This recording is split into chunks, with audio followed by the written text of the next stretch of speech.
Mais qu'est-ce qu'il en est des travaux qui sont obligatoires? Alors c'est vrai que de plus en plus les réglementations évoluent également et dans ce cadre-là, nous allons même plus loin et on peut mettre l'électricité en conformité, y compris les plans unifilaires et cetera, les schémas unifilaires. Par exemple également la protection incendie. On a au sein d'Okedo Building Maintenance une entité qui s'appelle Secufire et qui est spécialisée dans la protection incendie. Ça veut dire qu'on pose et on contrôle des extincteurs, des dévidoirs, des portes RF, etc.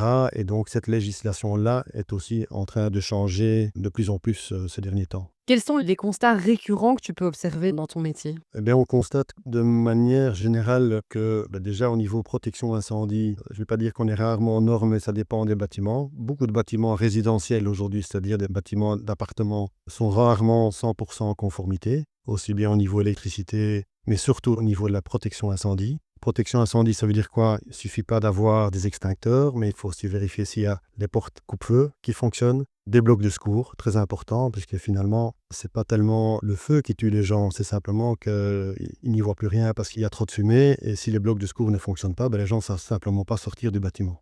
Ça, c'est une première chose. Ensuite, plutôt sur des bâtiments, je dirais, industriels ou bureaux, c'est la maintenance préventive. C'est-à-dire qu'il vaut mieux prévenir que guérir. Ça veut dire entretenir cette toiture, entretenir les abords, etc.